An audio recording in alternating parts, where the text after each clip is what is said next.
Julia stumbled upon a vintage vampire costume in a forgotten corner of the internet, a relic from a mysterious online thrift shop. It was the perfect find for the upcoming Halloween party, promising a night of unparalleled gothic elegance and a touch of the macabre. The costume arrived in a weathered, dusty box, and its fabric felt unnervingly cold, almost as if it had been stored in a tomb. As she tried it on, a faint, almost electric, tingling sensation spread across her skin, a strange feeling she chose to ignore for now. The fangs, which were included with the costume, seemed to emit a subtle, almost imperceptible crimson glow in the dim light of her room. At the party, everyone was captivated by her authentic and genuinely chilling vampire attire, which stood out among the other costumes. However, an intense and unbearable itching sensation began to crawl insidiously under Julia's skin, causing her immense discomfort and distraction. She started by scratching discreetly at first, but soon noticed angry red welts forming on her arms, looking like strange, ritualistic marks. The once elegant cape now felt unnervingly constricting, tightening its grip around her neck as if it had a life of its own. Her friends, oblivious to her growing panic, joked about a vampire allergy, their light-hearted laughter echoing ominously in her ears. The pain intensified exponentially, a searing, burning fire spreading rapidly through her veins, making her feel as if she was being consumed from within. Her vision started to blur, and the vibrant, colorful party lights around her began to morph into hazy, indistinct smudges of light and shadow. Dark, grotesque veins began to appear on her skin, spreading like a grotesque, intricate web, a visible sign of her horrifying transformation. Overwhelmed by a growing sense of dread, she made the decision to leave the party early, a feeling of impending doom weighing heavily upon her. Back in the safety of her home, she frantically tore off the cursed costume, desperate for any relief from the relentless and agonizing torment. But the angry red welts continued to spread across her body, their texture changing, becoming disturbingly hard and scale-like to the touch. Doctors were completely baffled by her condition, diagnosing it as a rare and unusually aggressive allergic reaction they had never encountered before. None of the prescribed treatments, from potent creams to powerful antihistamines, seemed to have any effect whatsoever on her worsening condition.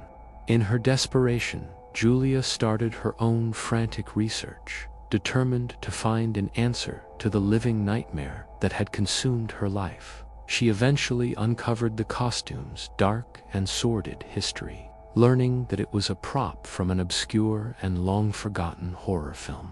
The fabric, she discovered, was dyed with a strange and unidentifiable substance, its mysterious origins a complete and unsettling enigma. Her horrifying transformation accelerated at an alarming rate, her teeth sharpening into cruel, predatory points that felt alien in her mouth. A primal, insatiable hunger for something she couldn't quite name began to consume her every thought, a gnawing emptiness that demanded to be filled. She isolated herself completely from the outside world, terrified of the monstrous being she was rapidly and uncontrollably becoming. A specialist in ancient and obscure curses became her last hope, a final, desperate attempt to reclaim her life from the encroaching darkness. The specialist performed a strange and elaborate ritual, the air in the room growing thick with the scent of incense and the sound of his hypnotic chants. The cursed costume was ceremoniously burned in a sacred fire, its tainted ashes scattered to the four winds, a symbolic act of purification.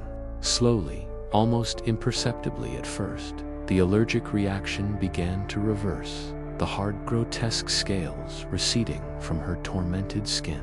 But the deep, disfiguring scars remained, a permanent and chilling reminder of her horrific and traumatic ordeal, a map of her suffering. Julia began to avoid Halloween altogether, the once joyful holiday, now a source of deep-seated and unshakable trauma she couldn't escape. She took it upon herself to warn others about the very real dangers of cursed objects, their hidden horrors, all too real and devastating. The online thrift shop where she had purchased the cursed costume had vanished without a trace, as if it had never existed at all. Sometimes, in the dead of night, she would feel a faint, familiar, tingling sensation on her skin, a ghostly echo of the curse's touch. A familiar, dark hunger would stir deep within her, a dark and primal craving that she fought with all her might to suppress and control. She often wondered if the curse was truly and completely broken, or if it was just lying dormant, waiting for the right moment to resurface. The specialist had given her a grave warning, telling her that some curses leave a permanent and indelible mark on the soul of their victims. He had spoken of a shadow self, a dark and twisted echo of the curse that could resurface at any time without any warning. Julia often found herself staring intently at her reflection in the mirror, searching for any subtle signs of change in her appearance. Her eyes, which were once a warm and inviting shade of brown, now seemed to hold a hint of crimson, a spark of something inhuman.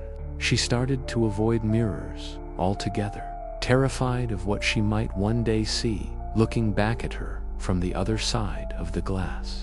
One night, she was jolted awake by a sharp, stabbing pain in her gums, her teeth aching with a familiar and dreaded intensity.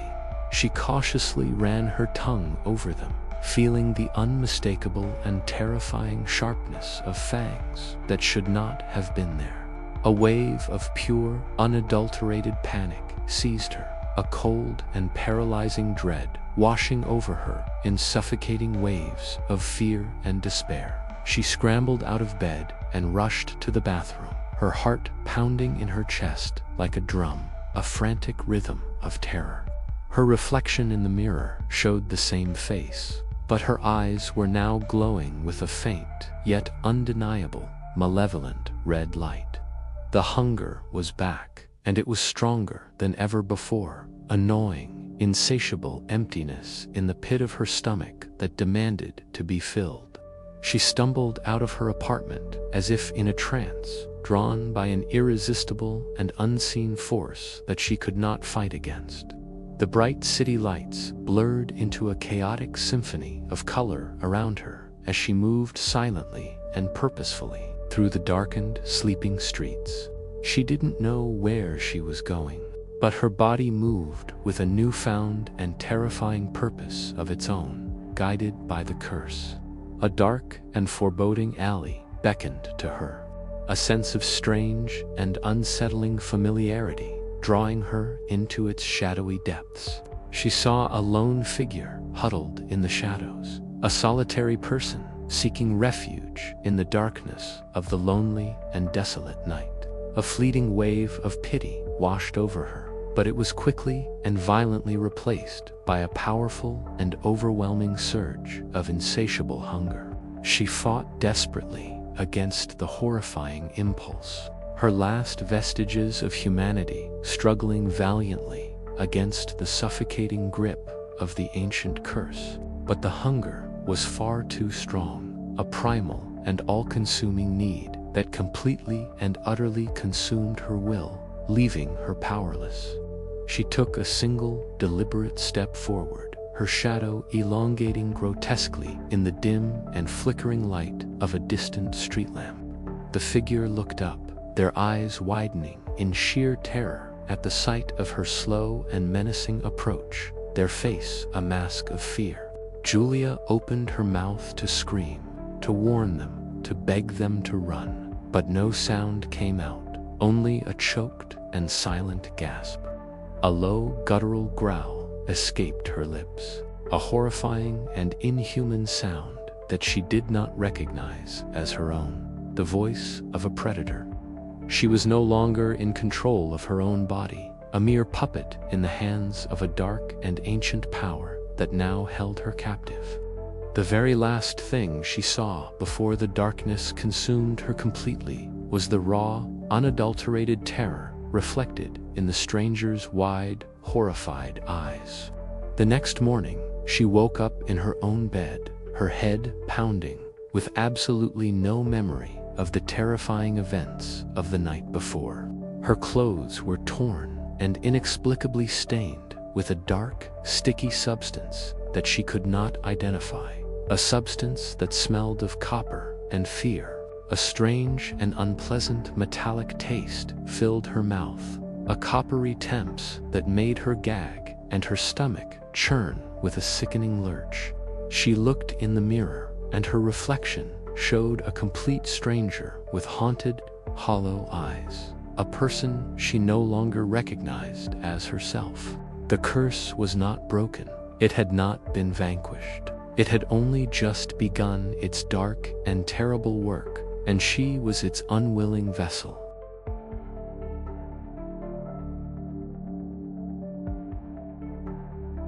William meticulously crafted his zombie cosplay for the annual Halloween contest, using hyper-realistic makeup and carefully chosen props for the perfect look. He ordered a special blood concoction from a sketchy online seller, a product that promised an unparalleled level of gruesome authenticity. As he applied the thick, viscous liquid, his skin stung sharply, but he pushed through the discomfort, determined to win the coveted prize. At the highly anticipated event, the judges and audience alike praised the incredibly convincing, rotting effect of his meticulously designed costume. However, as the night wore on, William began to feel increasingly feverish, a deep and unsettling chill seeping into his very bones. The fake blood, it turned out, was not so fake after all, and it began to seep into the small, unnoticed cuts on his skin. A virulent infection started to spread rapidly throughout his body, a terrifying and unseen invasion that was just beginning its devastating work. Ugly, painful blisters started to form on his skin, which then began to peel away, mimicking the appearance of real, decaying flesh. The horrified gasps from the crowd were mistaken for applause. They all thought it was just a part of his incredibly realistic performance. The agonizing pain intensified with each passing moment, becoming a relentless wave of torment that he could no longer bear or ignore. William suddenly collapsed on the stage, his body convulsing violently, much to the shock and confusion of the stunned audience. Paramedics arrived on the scene, quickly diagnosing a rare and aggressive bacterial infection, likely originating from the mysterious prop blood he had used. Hospitalized and isolated, the insidious infection began to mutate within him, his physical strength waning as his mind grew more clouded and confused. His hunger started to shift in a disturbing way, the thought of normal food becoming repulsive, replaced by a craving for something else entirely. Whispers and legends of cursed props and their tragic victims began to surface among the local cosplay community, spreading like wildfire.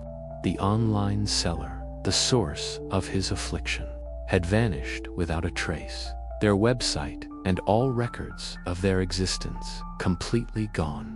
William fought with all his remaining strength against the encroaching darkness, but the powerful antibiotics were proving to be completely and utterly useless. The terrifying and once fictional zombie he had so carefully crafted for Halloween was slowly but surely becoming his horrifying new reality. A desperate search for a cure led his family to a mysterious herbalist, a recluse who specialized in breaking ancient and powerful curses. She prepared a potent, foul-smelling potion, a concoction of rare herbs and strange incantations, which he drank without a second thought.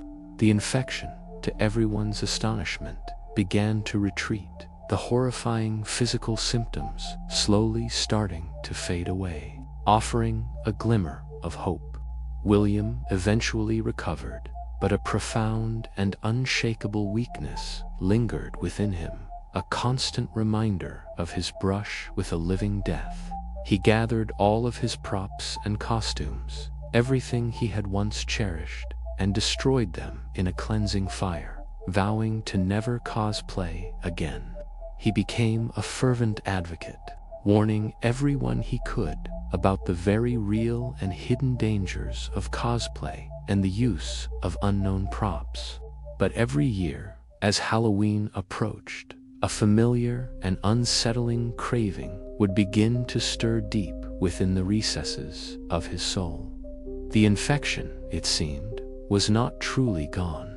It was merely a dormant shadow, patiently waiting for its chance to return and reclaim him. He would lock himself away during the Halloween season, terrified of what he might become, of the monster that lurked just beneath his skin. One year, the hunger became too powerful to ignore, an all-consuming need that drowned out all reason and rationality. A primal urge for flesh. He found himself wandering the darkened streets on Halloween night, his mind a fog of confusion and a single, overwhelming desire for sustenance. He was drawn to the sounds of laughter and music, the joyous celebrations of the holiday he now feared more than anything else in the world.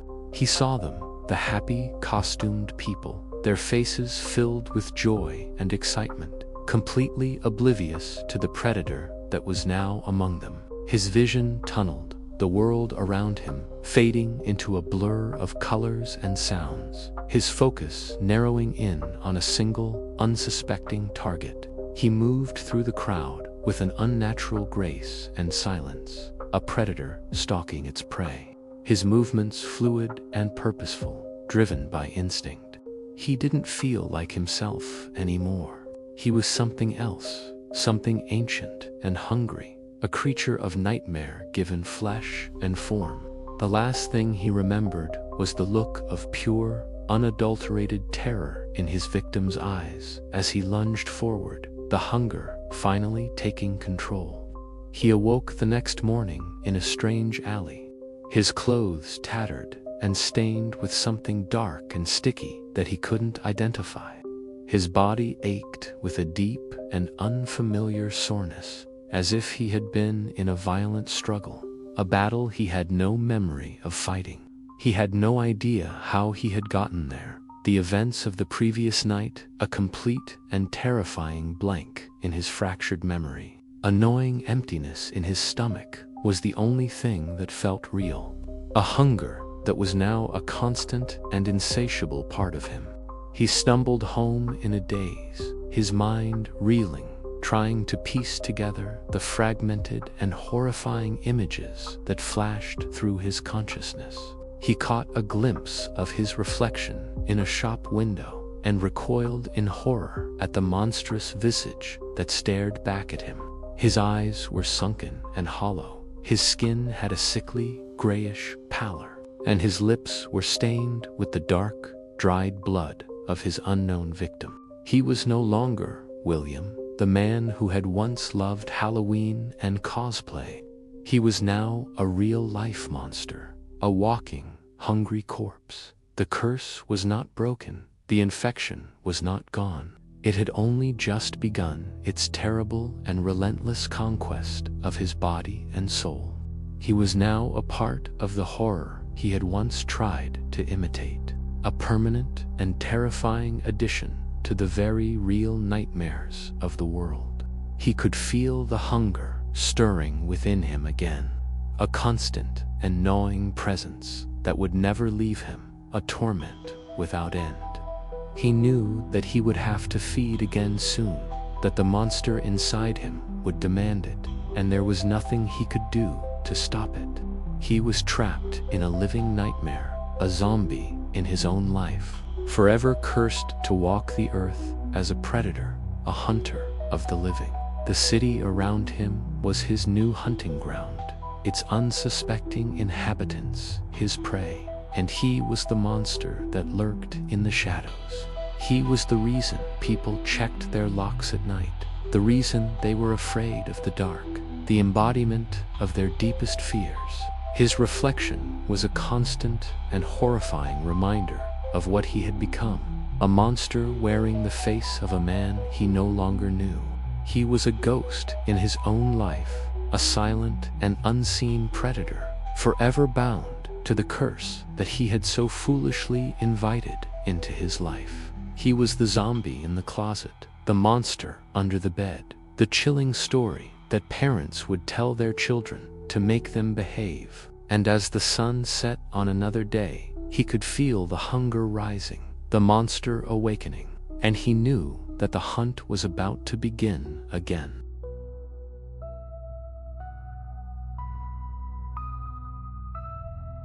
Lily, a gifted artist with an undeniable fascination for the macabre, discovered a truly enigmatic mask within the dusty confines of an obscure antique shop.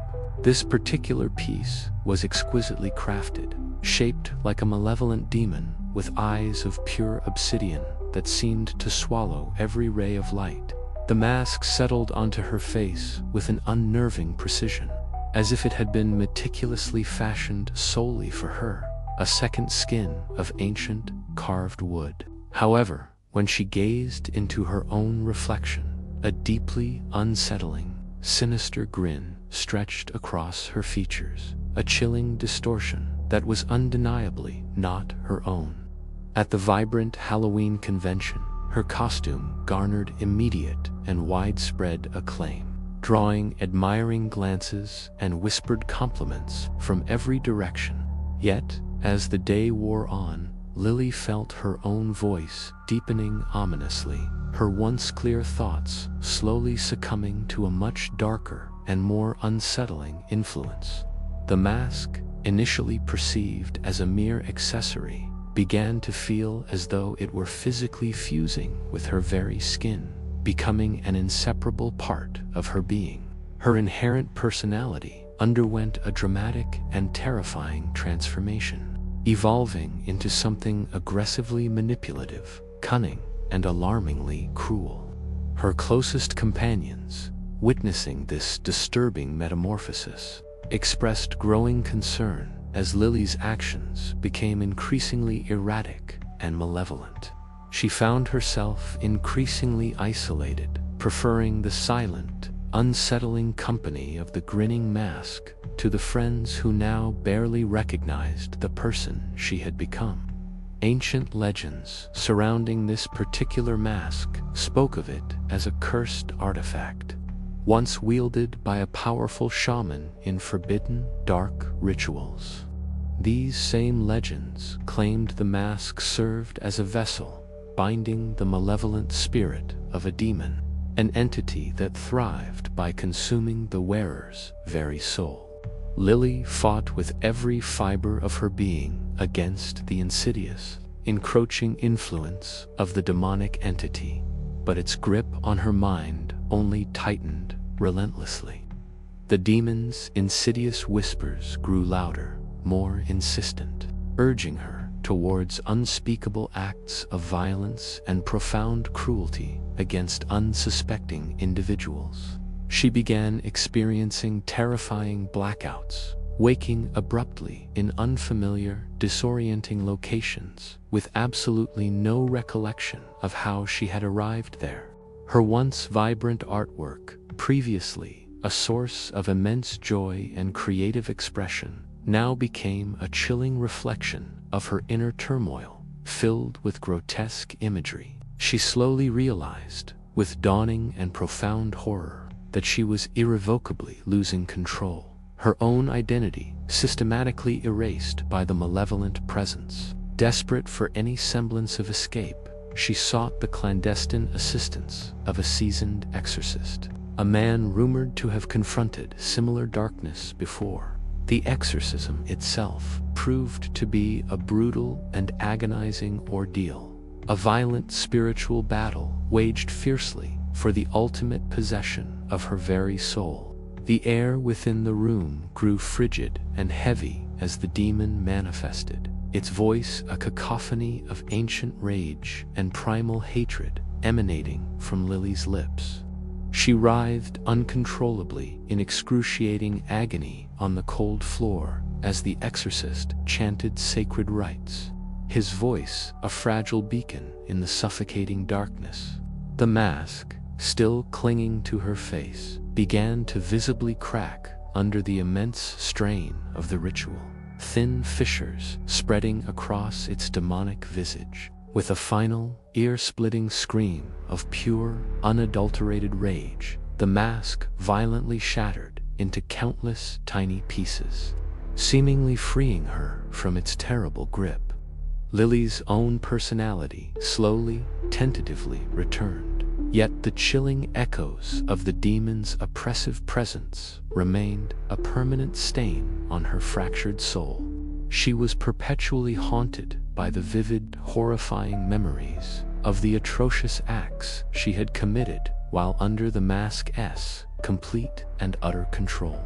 A profound, aching emptiness lingered deep within her, a gaping void where the demon had once resided, a constant, chilling reminder of her ordeal. She meticulously collected every single shard of the now shattered mask, burning them until only fine ash remained, hoping to sever the cursed connection forever. She developed an intense aversion to all masks, and the once joyful holiday of Halloween now evoked only a chilling, pervasive sense of dread and terror. Yet, even without the physical mask, she would sometimes discern the faint, seductive whispers of the demon in the quiet, vulnerable moments of the night. Dark, violent urges would occasionally surge within her, a terrifying, visceral reminder of the monstrous entity she had once been and could easily become again. Her story, a chilling testament to the mask's power, became a whispered cautionary tale among those who dared to delve into the occult and supernatural. She desperately tried to reclaim her former life, to somehow forget the encroaching darkness that had nearly consumed her. But some scars never truly fade. One evening, while performing her nightly routine, she caught a fleeting, horrifying glimpse of her reflection in the bathroom mirror, and her blood ran cold. For a terrifying split second, she saw the demon's malevolent, triumphant grin plastered across her own face, its obsidian eyes staring back with chilling recognition. She recoiled instinctively in abject terror, splashing cold water onto her face. But when she dared to look again, her normal, frightened reflection had returned. Was the demon truly vanquished? Or had the exorcism merely shattered its physical vessel, leaving the malevolent entity to reside permanently within her? Had the mask been merely a gateway, a sinister key that had unlocked something ancient and dark, now an inseparable part of her very being? She began to observe subtle, yet disturbing, changes in her own behavior, a newfound, unsettling ruthlessness in her professional ambitions. Her once gentle heart now harbored a chilling coldness, a detachment that allowed her to make decisions without a trace of remorse or empathy. Her artistic creations, once vibrant and expressive, now possessed a darker, more sophisticated edge, earning her critical acclaim and unprecedented success. People were inexplicably drawn to her, captivated by her intense, magnetic personality, completely oblivious to the profound darkness lurking beneath the surface. She discovered an uncanny ability to manipulate others with effortless ease, bending them to her will with carefully chosen words and a captivating, yet hollow, smile. She was now more successful, more undeniably powerful, and more universally feared than ever before, and a small, dark part of her reveled in this newfound dominion. The insidious whispers in her mind grew increasingly persuasive, no longer merely urging violence, but offering her unimaginable power, boundless success, and every desire. She gradually began to yield to them, to embrace the encroaching darkness within her, perceiving it not as a curse, but as a potent gift, a formidable source of strength. The distinct line between Lily's original self and the demon began to blur irrevocably, their two disparate personalities slowly merging into a single, terrifying entity. She was no longer merely a helpless victim of the ancient curse. She was consciously becoming its willing master, its eager accomplice in a new reign of terror. Her few remaining friends, those who had not yet fled, witnessed her final, horrifying transformation into something utterly inhuman and profoundly evil. She had irrevocably become the very monster she had once so desperately feared, a creature of terrifying beauty, with a charming smile and a heart of pure, unadulterated darkness. The exorcist, who had bravely attempted to save her, was later discovered deceased in his home. His body grotesquely twisted, a look of sheer terror etched upon his face. The authorities, bewildered by the scene, officially ruled it as a sudden, fatal heart attack, but Lily knew the chilling truth. The demon had exacted its brutal revenge. She was now an apex predator in a world teeming with unsuspecting prey, her captivating charm a meticulously crafted mask concealing the true monster within. She possessed everything she had ever coveted, but she had irrevocably forfeited her soul in the process, a price she was now more than willing to pay. The demon's malevolent grin was now undeniably her own, a permanent, terrifying fixture on her beautiful face, a chilling symbol of her eternal damnation. She had become a living, breathing work of art, a masterpiece of profound horror, a chilling testament to the enduring power of darkness and the fragility of the human soul. And as she stared into her reflection, she no longer saw a frightened, vulnerable girl, but a queen, a goddess of the night, poised to claim her rightful throne.